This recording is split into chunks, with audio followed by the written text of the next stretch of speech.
Welcome to episode 15 of Ernie's Journey, Assuming Command, April 1921. Now, where is Ernie? He's had this dramatic escape from Kilmainham jail. He had recovered in New York, Dublin, where he was working with Michael Collins, and he gets this incredible promotion from captain to be a general, and a whole new area to command under his own command for the first time, with 5 brigades and almost 7,000 men. So what we want to do is bring you right into the scene and watch how and when he is appointed. And this is remarkable because it's one of the few scenes where we see Ernie with the President de Valera, Richard Mulcahy, the Chief of Staff, and Michael Collins, the Director of Intelligence. Mick Collins opened the door of a home near the sea. The house had a front garden. In a long front room with bay windows, screened a little by trees in front, were Eamon de Valera with Dick Mulcahy. The Chief of Staff smiled slowly. Muscles of his mouth only moved when he smiled. "It's hard to kill a bad thing," he said. De Valera shook hands with me. He was tall, his lean, stringy build overemphasized his height. His face was drawn and pale, as if he had little exercise or was recovering from an illness. The lines running to his mouth edge made furrows. Ridges stood out in relief. He looked worn. He smiled with his eyes. The lines on his face broke as if ice had cracked. His voice rumbled from the depths with a hard but not a harsh dryness. Dev, the Longfellow, or the Chief, had come back from America 2 months ago. He had helped float the foreign loan of $5 million and had aided the Irish vote, influenced by Article 10 that kept the states out of the League of Nations. At home, he was looked upon with awe. There was a sense of sternness about him, a dignity, a definitive honesty, and a friendly way of making one feel at ease. He had lost personal contact during the year and a half that he'd been away. We sat around a table. "They tell me you know most of the actual situation in the South," he said. The Chief of Staff laid out a map of Ireland on the table. "Things have changed since I've been in jail, sir, and my information is 3 months old." He pointed to Tipperary. "Tell me about the county. What are the military and police strengths, our strengths?" I pointed out posts and barracks, outlined our battalion areas, gave as far as I could remember our armament, and told him about the support the people gave us. He had not the human qualities of Collins, the big fellow. Dev was more reserved, a scholarly type. He was cold and controlled. Collins might solve a problem boisterously by improvisation, solve it by his own development. De Valera would find the solution mathematically, clearly, with logic. He questioned me about Clare, Limerick, Cork, Kilkenny. He did not know the names of our senior officers. He questioned show that he did not understand the situation in the South. The main strategic strengths of the enemy he knew, but things had changed since he had been in Ireland. They changed since I'd been in jail. Mulcahy and Collins asked me questions to bring out points which the President had overlooked. "We are forming divisional areas," said Mulcahy. "The Deputy Chief has already briefed you on this matter." I nodded. You are to command the 2nd Southern Division, 2 brigades in Limerick, 2 in Tipperary, Kilkenny County, and perhaps Waterford. We will talk over the divisional areas during the week. I always felt that the Chief of Staff could not be flurried or rushed. He had a quiet strength, but was impressive. He'd been over each area in his mind. He could summarize a brigade briefly. The talk lasted for 3 hours. De Valera had to go for a meeting. He shook hands. Take care of yourself now. A cara dil agus banach de lath. I sat in a smaller room with Collins and Mulcahy. What did you think of the interview, says Collins. He did not know much about this army in the south, I said. Both laughed, as if amused. Collins mentioned some of the questions the president had asked. They laughed again. I felt uncomfortable. Dev was the president. After all, I thought, he could not be expected to know the military situations. Even Cathal Brugha, the Minister of Defence, did not know the senior officers well.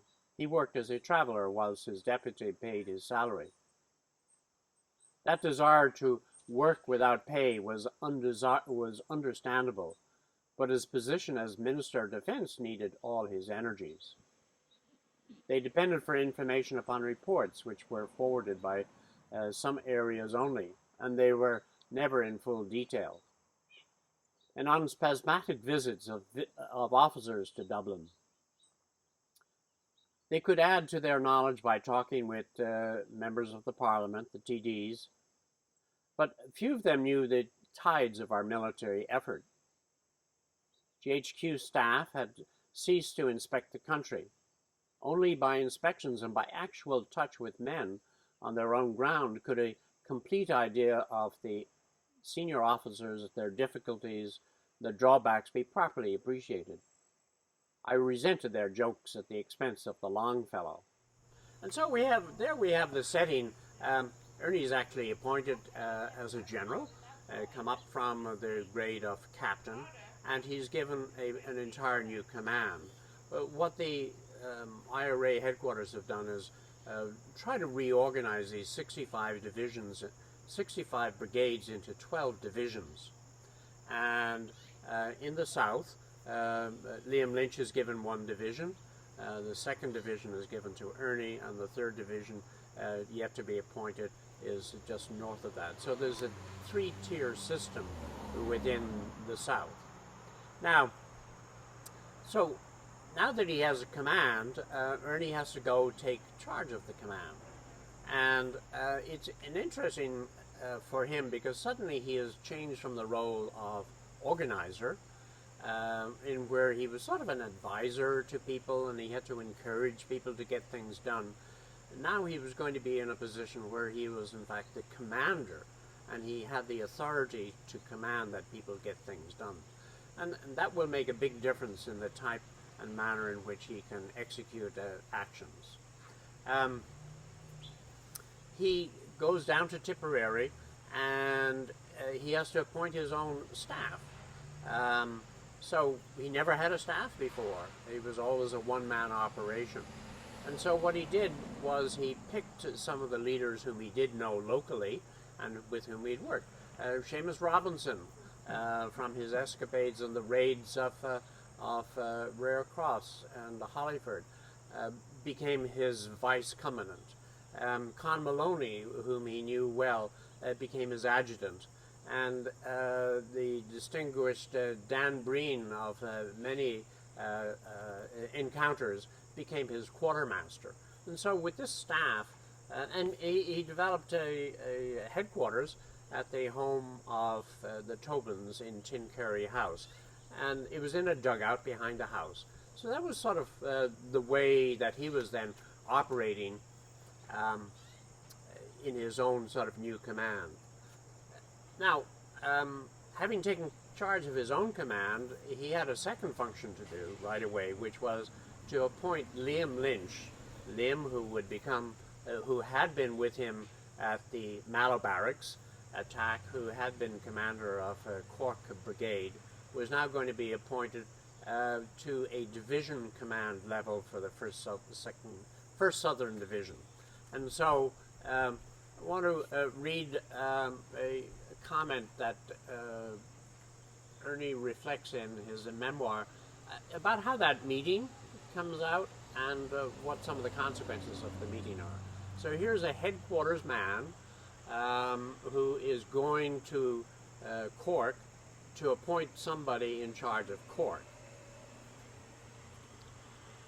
I presided at the meeting. Sean O'Hegarty interrupted often. He had a bitter, gnarled tongue that flayed. Remarks were evidently expected of him. Everyone grinned, but Liam was getting annoyed.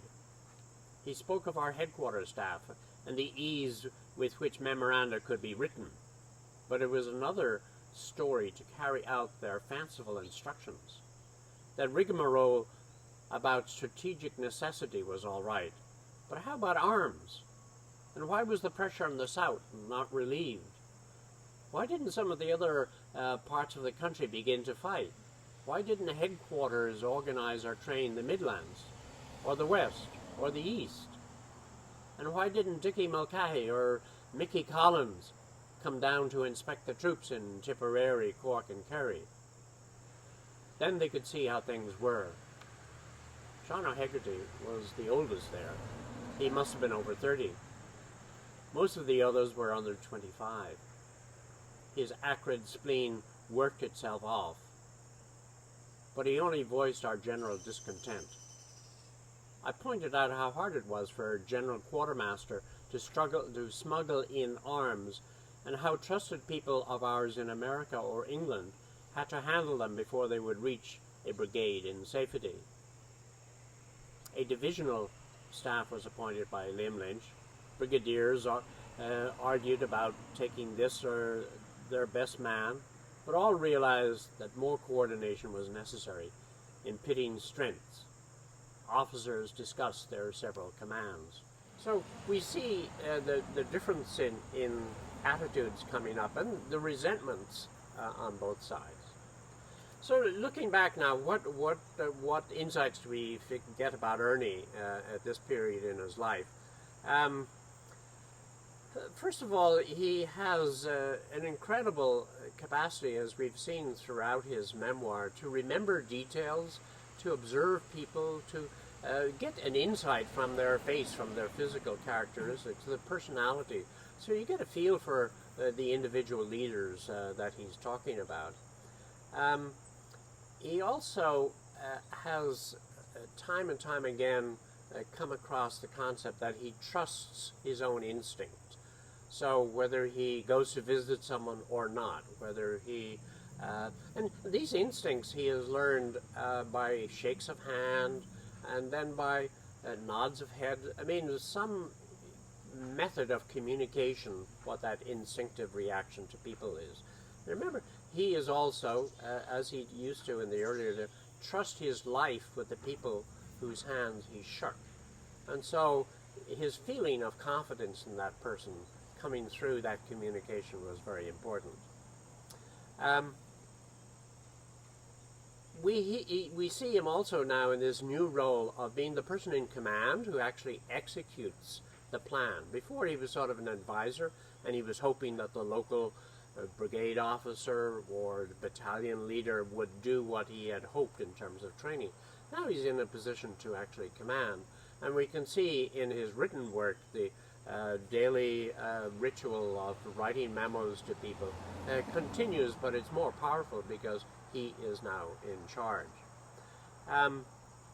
We also see that he is a rigorous worker, that he's non-stop writing memos. He's even called with a nickname of sort of the 100 questions. So we've seen Ernie grow, and we've seen the country grow. And in our next Ernie's episode, we will see what is happening again down the country. So do join us for that.